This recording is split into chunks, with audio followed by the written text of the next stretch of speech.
Oh, Hilton stay, your beds are soft and cozy. No lumpy couch, no stiff futon, no shower line at crack of dawn. Oh, Hilton stay.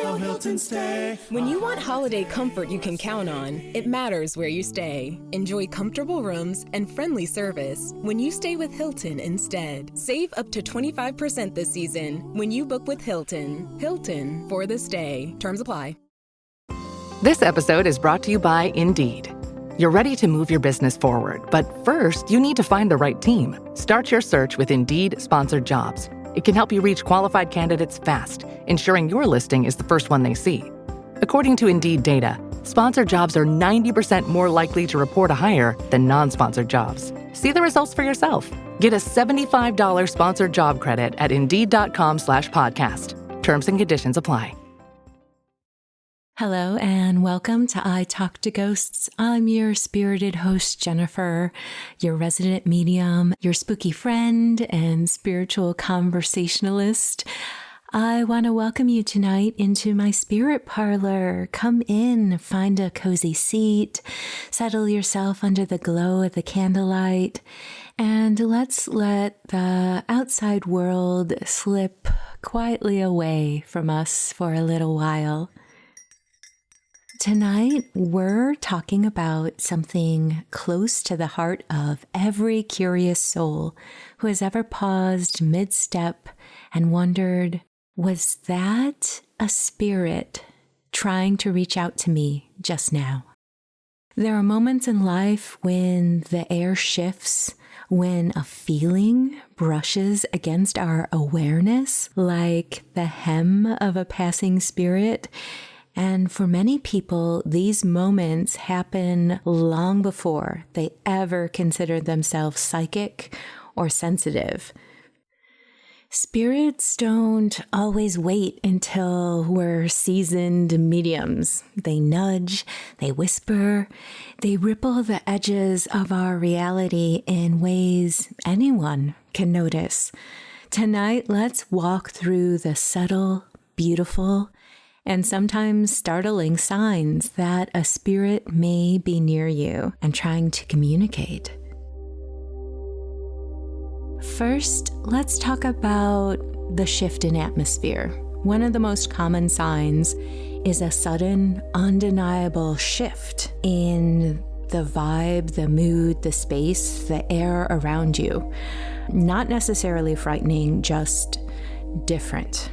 The room may feel a little denser, heavier, or lighter, or even like charged the way the air feels before a thunderstorm. You might feel a prickle along your skin, a sensation like a little subtle static, or a soft brush of energy passing by you. Spirits don't have physical bodies, obviously, but they do have energetic signatures. When their presence overlaps with ours, even briefly, our body will notice before the mind does. If you've ever paused and said, "Why does the room feel like someone just walked into it?" That could be exactly it. A spirit is in the room with you. A presence is there, focused on you. To practice noticing these sensations, do exactly that. At any random moment of the day when the notion strikes you, go ahead and kind of reach out your senses energetically and get a feel for what it feels like around you. That way, you are not only training yourself to be in tune with your surroundings, you'll also start to notice what it generally feels like and when it feels different. Now let's talk about a more obvious way that a spirit might try to communicate with you. Let's talk about unexplained sound. Spirits often communicate through sound, not dramatic footsteps and chains like you see or hear in the movies, but more subtle, yes. Perhaps a soft knock, a gentle rustle, a floorboard creaking, as though someone has just shifted their weight, or a whisper of your name that makes your head turn. I will share with you personally, I just moved back into a house that I know to be haunted, and I haven't even been here 2 weeks when I'm sitting alone in my room, and suddenly I heard the sound of just like that, just that loud, about 3 feet behind me and at human height. And of course I froze and looked around. No one was there. I opened my door and investigated the entire floor. No one was there. There was no obvious reason for the noise in the room. So there you go. Maybe a spirit with the sniffles visited me that day. So sounds from spirit usually come in moments of quiet or times when your attention is naturally open, when you're washing the dishes, waking up from sleep, sitting in meditation, when the physical cause simply doesn't line up. Say, like with my experience, it may be a spirit inviting you to notice. Now, let's talk about a fun one. How about fragrances and scents without a source? One of the most intimate spirit signs is scent. A sudden whiff of floral perfume, pipe tobacco, fresh bread, a scent tied to a memory, a person, or a moment long gone. Scent is tied deeply to emotion and recollection, and spirits use it because it's a direct line to recognition. When you smell something meaningful with no explainable source, especially if it's connected to someone who has passed, take it as a gentle hello. Another way for a spirit to communicate with you is through a dream visitation. When someone I know wants to communicate with someone who has passed, I often suggest that they request a dream visitation. Dreams are the easiest place for spirits to reach us because the logical mind is resting and the intuitive mind is wide awake. Spirit dreams are different from regular dreams. They tend to be vivid, emotional, and unusually clear. You may wake with the sense of having truly talked to someone. Sometimes the messages are obvious, sometimes it can be more symbolic. But if you wake with a feeling of presence lingering or a message echoing in your heart, trust that it was a communication. Now let's switch back to the more physical. Let's talk about electrical flutters. Spirits can disrupt energy fields. After all, they are energy. Flickering lights, devices turning on or off, a radio switching stations, a phone lighting up without a notification. These are classic spirit hallmarks. It doesn't always mean something paranormal, of course. Houses have quirks, wiring shifts, electronics do glitch. But when the timing is uncanny, when it coincides with a thought, a memory, a moment of grief or longing, it might just be a nudge from the other side. Next, let's talk about synchronicities and symbols. Sometimes spirit speaks through the world around you. A song with a message in its lyrics playing at the right moment. When you keep seeing a specific number, a name or a symbol, a meaningful object falls, moves, or appears, these signs are conversational. They're like a spirit saying, "Yes, you're on the right track," or just a reassuring, "I'm here." Personally, in my family, we associate ladybugs with our grandmother who has passed. When she was near to passing, when we came home after the hospital, on an October day, there were ladybugs all over the front door. And since then, ladybugs seem to land at meaningful moments in life when family gathers or something new is going on and we could use that little bit of encouragement. This symbol really means a lot to my family, and it wasn't anything that we picked. We were paying attention and we noticed it and we kind of adopted it and gave it our energy. And I do feel like when you accept signs and symbols that you are reinforcing the connection. So go ahead and play around with this and all the different ways that spirits can communicate with you, because when you lean into it and acknowledge it, you can strengthen those bonds. Symbols and synchronicities, they can be subtle but meaningful. And when you notice them stacking, that's almost always a sign that someone is leaning in close to you. So pay attention to the patterns. And you can go ahead and request a sign from Spirit. You can request something specific, or you can just, again, look for those patterns and see what manifests around you. Whatever those happenings are, don't doubt them. Speaking of doubt, let's talk about a sign that really can be subject to doubt if you let it. That inner voice in your head that might not be yours. This is one of the clearest signs of spirit communication, though, even though it is internal. A sudden thought that feels placed in your mind instead of generated by you.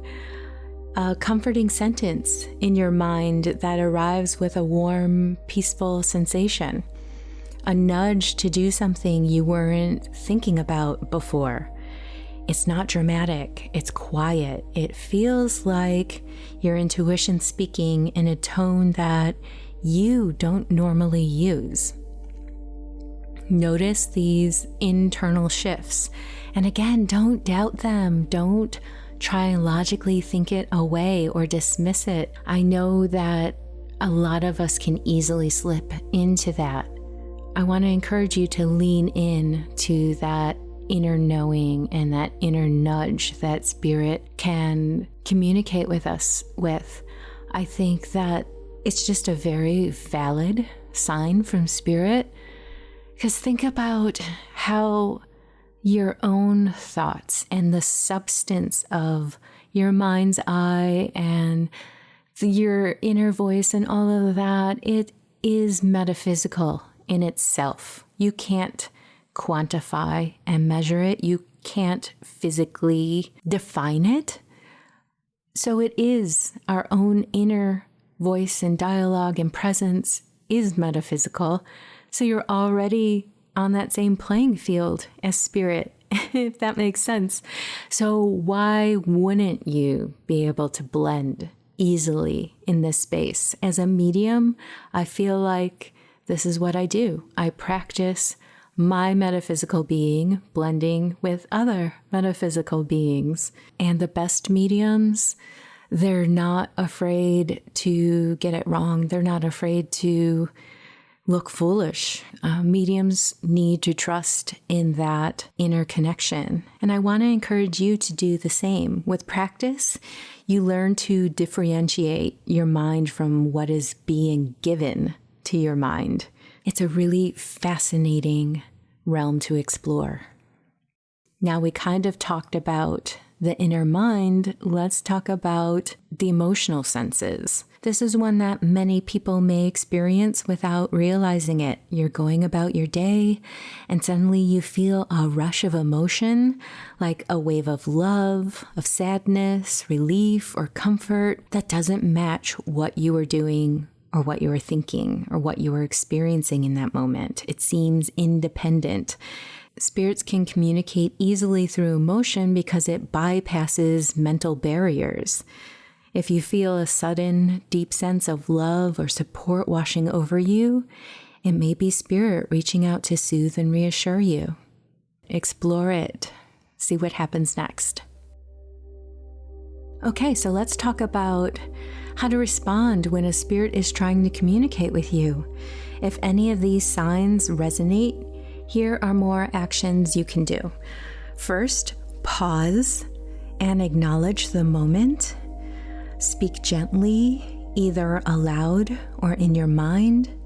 You can set boundaries if you feel like you need to. Everyone wants to feel safe.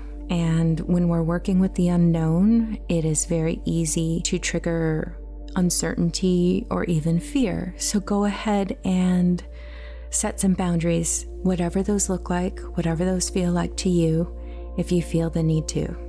You can also ask for clarity or a clearer sign, but trust your intuition, not fear.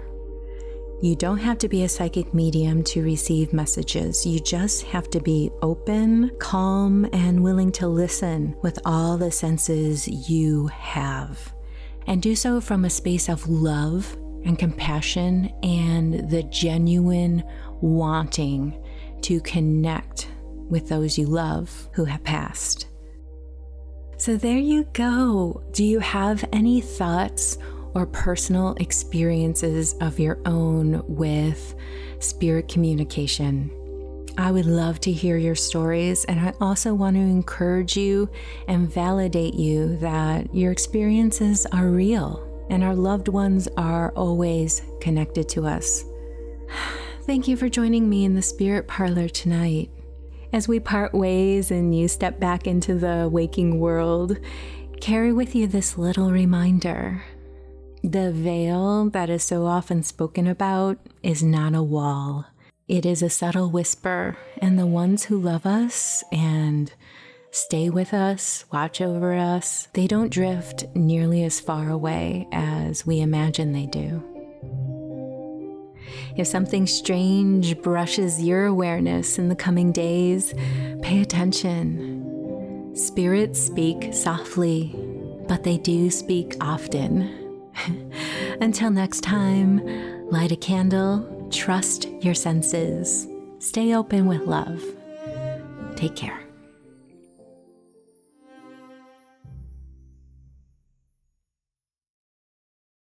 Hey everyone, I'm Erica. And I'm Elizabeth. We're sisters, wine lovers, and your hosts for the podcast Spirits Uncorked. In season 2, we're leaving the haunted waters of Lake Lanier in Georgia and diving into all new spooky stuff. Shadow people? I've seen them. Haunted military bases? I've served on one. Local restaurants with ghostly reputations? I work at one. Okay, if something spooky doesn't happen to you, I worry about you.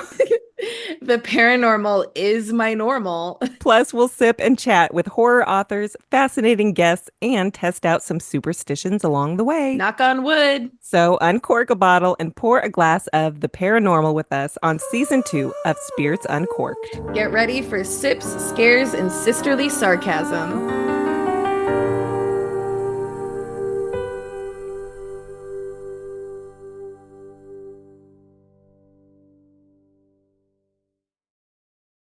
Hey there, I'm Susie and I'm the host of Beyond the Ferns podcast. Each week, I take you beyond the headlines into the stories that linger long after the news fades. From chilling true crime and unsolved cold cases, to paranormal encounters, cults, and extraordinary survival stories. It's a little bit of everything for everyone. Whether you're drawn to mysteries, fascinated by the strange and unexplained, or simply love a good story, I focus on the truth, the details, and above all, justice for the victims and survivors. So buckle up, things are about to get a little scary. Follow Beyond the Ferns wherever you get your podcast. Thanks, y'all.